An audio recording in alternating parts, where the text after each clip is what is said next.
Mantan Wakapolri Komjen Purnawirawan Ugro Seno penuhi panggilan klarifikasi Korps Pemberantasan Tindak Pidana Korupsi Polri. Ya, klarifikasi ini terkait dengan penyelidikan dugaan korupsi pengadaan hibah lahan sekolah polisi wanita periode 2010 sampai dengan 2014.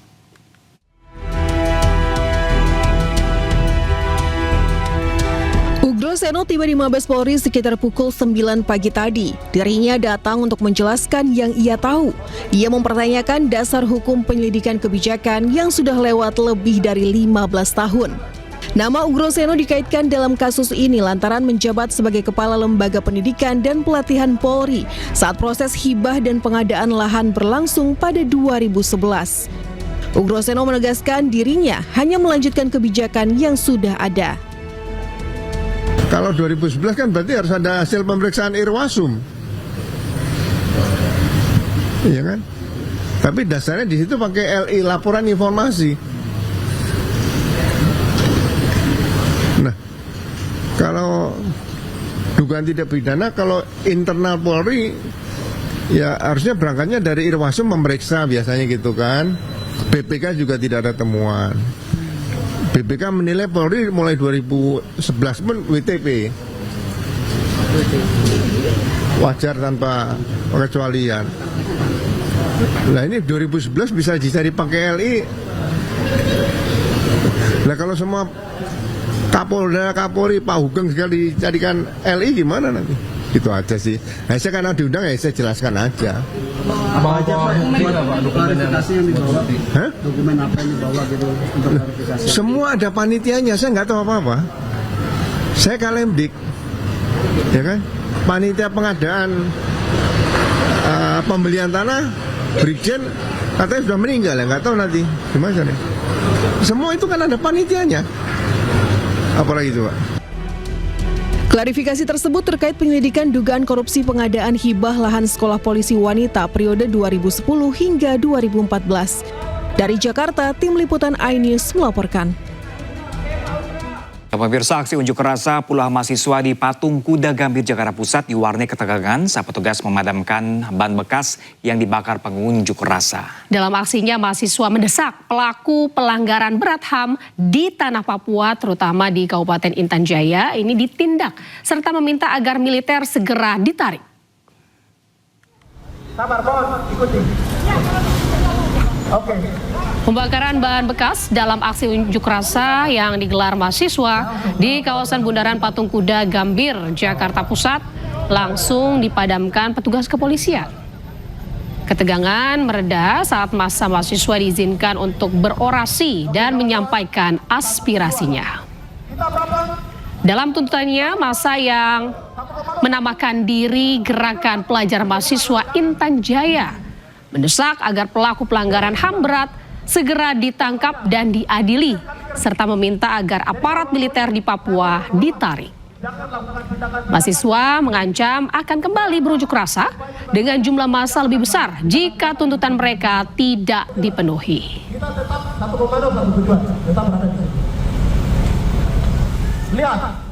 Pemirsa, Presiden Prabowo Subianto melakukan kunjungan kerja ke Semarang, Jawa Tengah, Kamis siang. Ya, dalam kunjungan tersebut, pemirsa, Presiden Prabowo Subianto ini meresmikan pemugaran Stasiun Semarang Tawang yang merupakan salah satu cagar budaya bersejarah di Indonesia.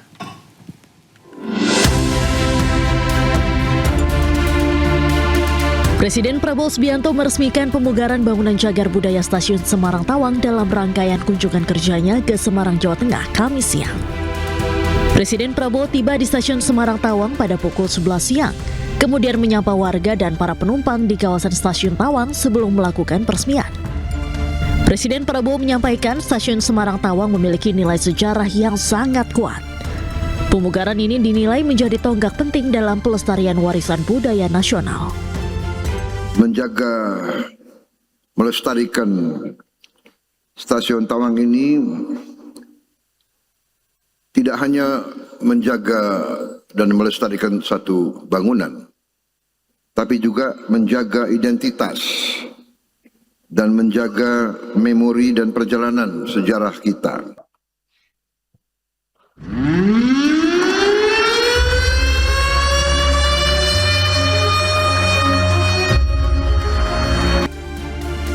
Diketahui stasiun Semarang Tawang yang telah berdiri sejak tahun 1914 ini untuk pertama kalinya menjalani pemugaran secara resmi sebagai tindak lanjut atas arahan Presiden Prabowo kepada Direktur Utama PT Kereta Api Indonesia Persero pada tahun 2025. Dari Semarang, Jawa Tengah, Tim Liputan iNews melaporkan. Sementara itu pemirsa, Presiden Prabowo Subianto menghadiri langsung akad massal 62.000 rumah di Batang, Jawa Tengah. Ya, program itu menjadi bagian dari pengadaan 3 juta rumah yang diusung pemerintah.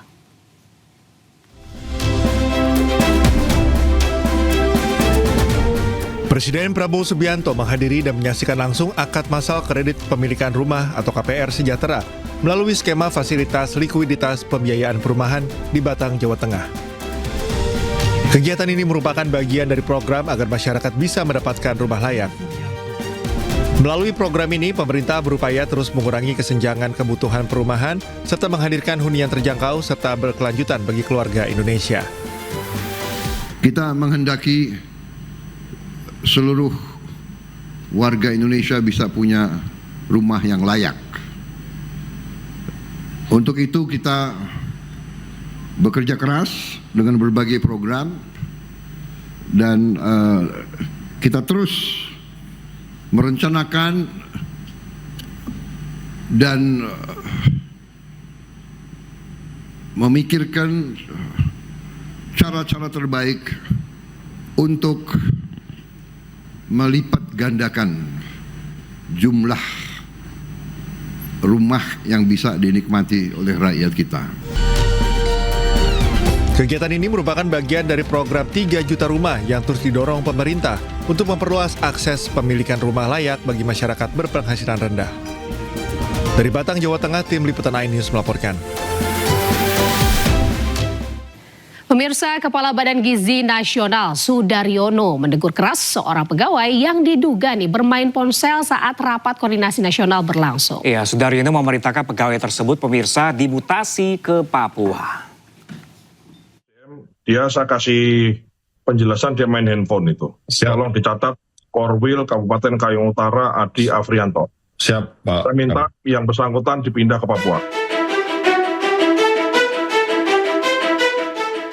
Kepala Badan Gizi Nasional Sudaryono menegur keras seorang pegawai yang kedapatan bermain ponsel saat rapat koordinasi nasional secara daring berlangsung pada Kamis. Sudaryono mendadak menghentikan paparan setelah melihat koordinator wilayah Kayong Utara, Adi Afrianto, yang dinilai tidak fokus dan diduga bermain ponsel. Tak hanya memberikan teguran, dirinya juga langsung memerintahkan agar pegawai tersebut dipindah tugaskan ke Papua. Ini ada Korwil, siapa nih? Korwil Kabupaten Kayong Utara, siapa namanya? Adi Afrianto. Karo SDM, dia saya kasih penjelasan dia main handphone itu. Tolong dicatat Korwil Kabupaten Kayong Utara Adi Afrianto. Siap, Pak. Saya minta yang bersangkutan dipindah ke Papua. Ya. Siap. Segera. Tolong diberi surat teguran, surat peringatan 1, 3 kali surat peringatan pecat. Setelah memberikan teguran, Sudaryono juga meminta seluruh jajaran BGN lebih disiplin dan profesional mengikuti jalannya rapat. Bahkan ia menegaskan, jika terus mengulang ketidakdisiplinannya, ia tak segan memecat pegawai tersebut.